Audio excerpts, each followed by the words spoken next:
বন্ধুগণ নমস্কার, জয় জগন্নাথ। আজ এক মস্ত শুভ দিন, প্রভু জগন্নাথের রথযাত্রার দিন। আজকের দিনে আর যুদ্ধবিগ্রহের গল্প নয়, আজকের দিনে রথযাত্রার গল্প এবং বাংলার গল্প।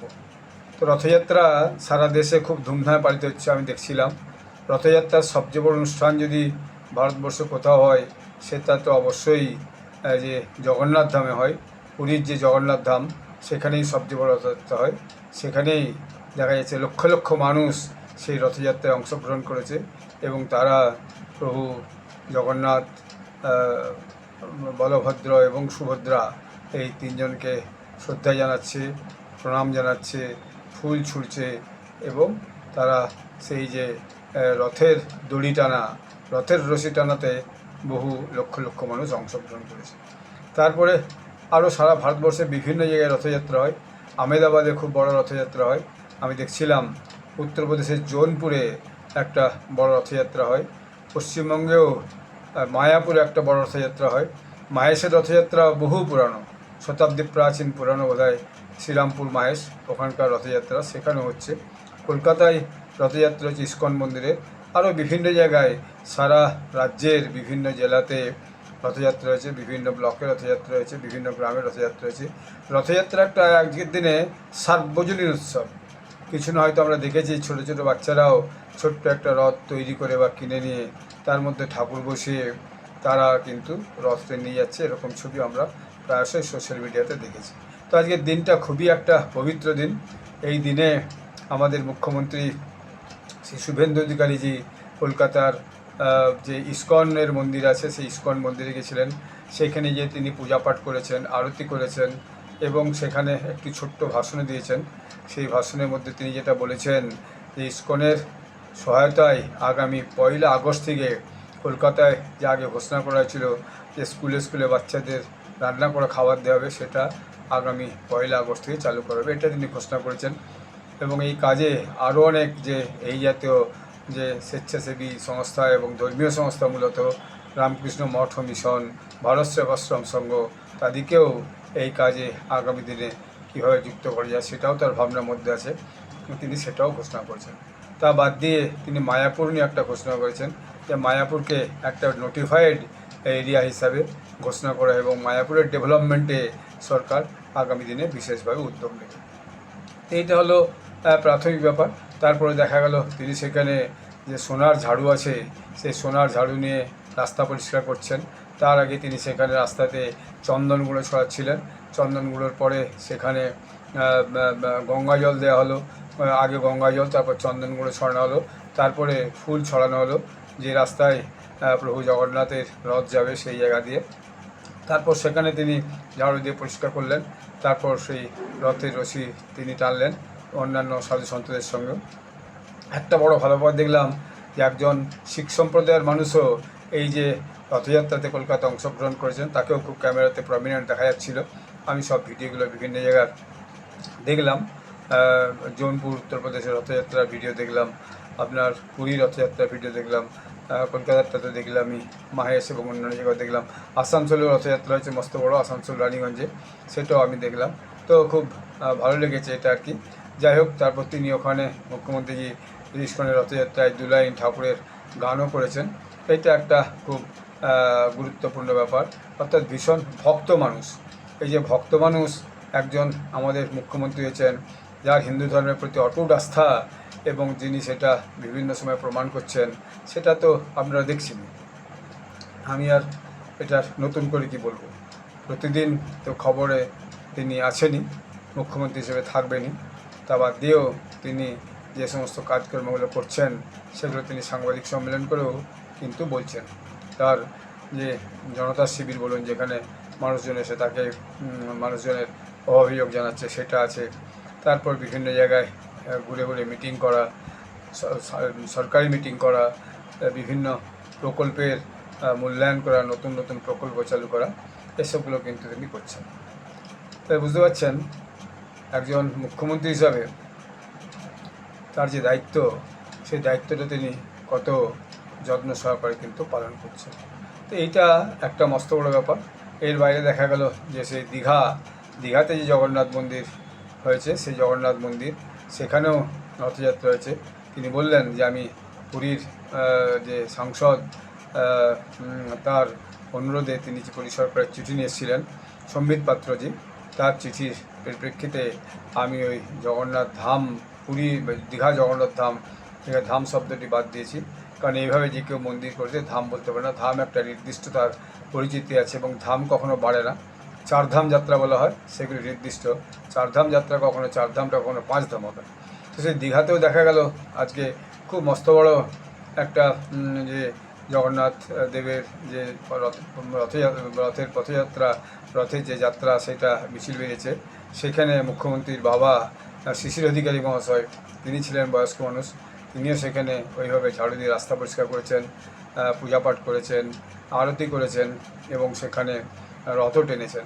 তার সঙ্গে ছিলেন যে ওই যে দীঘা যে জগন্নাথ মন্দির, সেই জগন্নাথ মন্দিরের যিনি একজন সেবায়িত, যিনি ট্রাস্টের মেম্বারও, তিনিও সেখানে ছিলেন, যিনি আগে কলকাতার থেকে বিভিন্ন বক্তব্য রাখতেন। এখন আর তিনি বক্তব্য রাখছেন না, তিনি এখন দীঘা যে মন্দির জগন্নাথ মন্দির তার ট্রাস্টি হিসেবে তিনি কাজ করছেন। তাকেও দেখা গেল যে মাননীয় শিশির অধিকারী মহাশয়ের সঙ্গে সেইখানের দীঘার জগন্নাথ মন্দিরে তারা যাবতীয় যে রিচুয়ালস, যে কাজকর্ম, সেগুলো কিন্তু শুরু হলো। এরপরে দেখা যাচ্ছে যে তমলুকেও এসেছেন মুখ্যমন্ত্রী। তমলুকে এসেও তিনি রথযাত্রায় অংশগ্রহণ করেছেন, মেছেদাতেও রথযাত্রার অংশগ্রহণ করেছেন। এটাও দেখা গেল, অর্থাৎ সব মিলিয়ে তিনি পশ্চিমবঙ্গের যে বিভিন্ন রথযাত্রা গুরুত্বপূর্ণ যেগুলো হয়, বিশেষ করে পূর্ব মেদিনীপুর এবং কলকাতায়, সেগুলোতে তিনি অংশগ্রহণ করেছেন।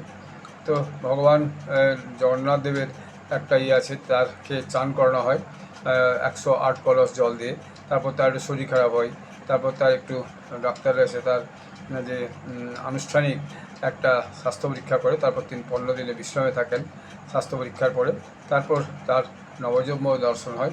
এই ঘটনাটা খুব সুন্দর করে জোন করে দেখানো হয়েছে।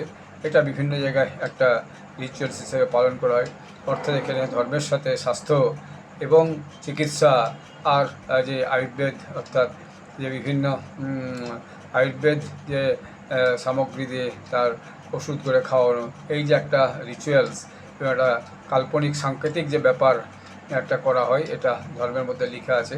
সেটা কিন্তু খুব সুন্দরভাবে সেখানে দেখা হচ্ছে একটা ভিডিওতে, আমি এখানে দেখছিলাম। কিন্তু এরপরে মুখ্যমন্ত্রী কলকাতার যে অনুষ্ঠান, সেই অনুষ্ঠানে তিনি হচ্ছে যে আপনার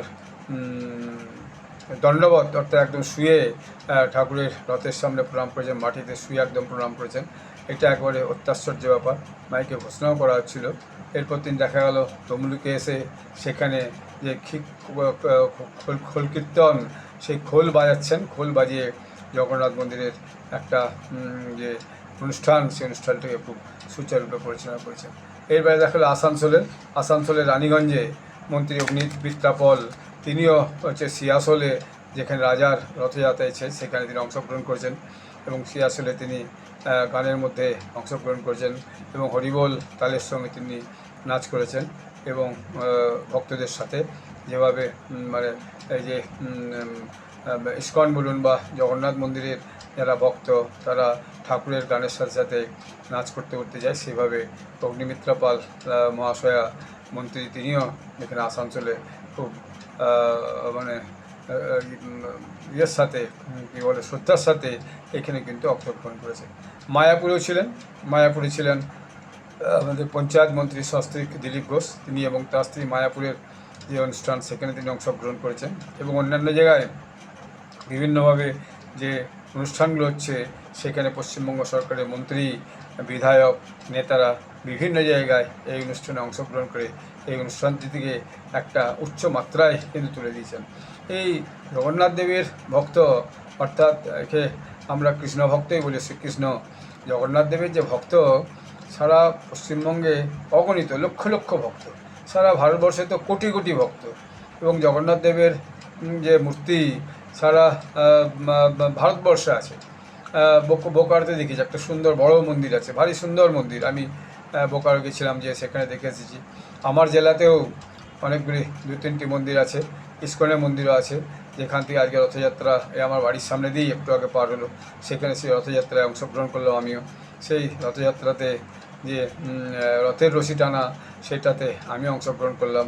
খুবই মানে নিজেকে একটা প্রাউড ফিল হচ্ছিল যে একজন ধার্মিক মানুষ হিসাবে এবং ধর্মের প্রতি বিশ্বাস হিসাবে এই যে যে একটা মস্ত বড় অনুষ্ঠান এবং একটা ঈশ্বরের প্রতি যে মানুষের ভক্তি, সেই ভক্তি প্রদর্শনে কিন্তু লক্ষ লক্ষ মানুষের কোনো কৃপণতা নেই। আমার জেলাতেও যে আমার বাড়ির সামনে দিয়ে যে রথটি যায়, সেখানেও দেখছি রাস্তার দুপাশে শয়ে শয়ে মানুষ হাজির হয়ে আছে। হাজির হয়ে তারা সব জগন্নাথ দেবকে প্রণাম করছেন, জগন্নাথ দেব, বলরাম এবং সুভদ্রাজিকে প্রণাম করছেন, তাতে দান করছেন, অল্প স্বল্প যে যা পাচ্ছেন, প্রসাদ নিচ্ছেন, বাতাসা প্রসাদ নিচ্ছেন, প্রণাম করছেন, রথের দড়ি টানছেন। এক অদ্ভুত সংযোগ। হাজার হাজার মানুষ একই একটা বিশ্বাসে, আমি দেখছিলাম অতি সাধারণ মানুষও, মহিলাও দেখা গেল তিনিও একটি 10 টাকার নোট বার করে জগন্নাথ দেবের প্রণামীর যে ঝুলি, সেই প্রণামীর ঝুলি উপর থেকে নামানো হচ্ছে, সেখানে কিন্তু দিলেন। এটা একটা ভক্তির প্রশ্ন, একটা ধর্মের প্রতি আস্থার প্রশ্ন। এখানে কোনো জাত বলে কিছু নেই, কে কোন জাত, কে কোন ধর্ম, তাও দেখা হয় না। কারণ আপনি তো বাইরের থেকে সবাইকে বুঝতে পারবেন না। হিন্দুদের মধ্যে তো জাতপাতের কোনো প্রশ্ন নেই। আপামর মানুষ, একদম বিভিন্ন শ্রেণীর মানুষ, ধনী, গরিব, মধ্যবিত্ত, মহিলা, পুরুষ, স্কুল ছাত্রছাত্রী দেখছিলাম। আমার এখানে কলেজ আছে, মহিলা কলেজ, হোস্টেল আছে, আরও অনেক প্রাইভেট হোস্টেল আছে, সেখানকারও বহু বহু ছাত্রীরা, ছাত্রদের হোস্টেল আছে, বহু ছাত্রীরা মূলত দেখছি সবাই এসে রাস্তার সাথে দাঁড়িয়ে ভগবান জগন্নাথ দেবকে প্রণাম করছেন, আশীর্বাদ নিচ্ছেন এবং আগামী দিনে তাদের যাতে সব কিছু মঙ্গল হয়, ভালো হয়, সেজন্য তারা প্রার্থনা জানাচ্ছেন। এটা একটা মস্ত বড় ঘটনা। সারা ভারতবর্ষে শুধু নয়, সারা পৃথিবীর বুকে এটা পালন হচ্ছে। কারণ ইসকন যে পূজ্য প্রভুপাদর যে যে চেষ্টা এবং ইচ্ছায় আজকে ইসকন সারা পৃথিবীর বুকে ছেয়ে গেছে। কোনো এমন দেশ নেই যেখানে ইসকনের মন্দির নেই, যেখানে জগন্নাথ দেবের পূজা হয় না, যেখানে শ্রীকৃষ্ণের পূজা হয় না, যেখানে এই শ্রীকৃষ্ণ দেবের, জগন্নাথ দেবের গান হয় না, নাচ হয় না, যা নিয়ম অনুযায়ী। এটা কিন্তু খুব বিরল ব্যাপার। মায়াপুর তো বলা হয় ইন্টারন্যাশনাল সেন্টার হিসাবে প্রতিষ্ঠিত হয়েছে বা হচ্ছে। আগামী দিনে যে নোটিফাইড এরিয়া করে সেখানে যে বিশাল একটা উন্নয়নের কর্মযজ্ঞ এই পশ্চিমবঙ্গ সরকার করবেন, এই ব্যাপারটাতে আমি খুবই নিশ্চিত। অবশ্যই নিশ্চয়ই সারা ভারতবর্ষের আরও বিভিন্ন প্রান্তে নেতা, মন্ত্রীরা, মুখ্যমন্ত্রীরা, তারা সবাই এই অনুষ্ঠানে অংশগ্রহণ করবেন। সবাই বিশেষ করে সোশ্যাল মিডিয়াতে, ফেসবুকে, টুইটারে আজকের অনুষ্ঠানটিকে, আজকের যে দিনটিকে স্মরণ করেছেন এবং দেশবাসীর কল্যাণে এই দিনটি উৎসর্গ করেছেন। এবং ভগবান জগন্নাথ যে ভারতবর্ষের কল্যাণ করবেন, দেশবাসীর কল্যাণ করবেন, প্রত্যেকের উন্নতি হবে, প্রত্যেকের শরীর স্বাস্থ্য ভালো হবে, প্রত্যেকে শান্তিতে সুকুশল থাকবেন, এইটার ব্যাপারে সবাই সোশ্যাল মিডিয়াতেও কিন্তু বিভিন্ন পোস্ট করে দেশের মানুষকে অভিনন্দন জানিয়েছেন এবং এই দিনটিকে বিশেষভাবে পালনও করেছেন। এইটা একটা মস্ত বড় আজকের দিনের ঘটনা। আজকের দিনে এই ঘটনা দিয়ে এই ভিডিওটি শেষ করছি। আপনারা সবাই ভালো থাকবেন। ধন্যবাদ। বন্দে মাতরম। ভারত মাতা কি জয়।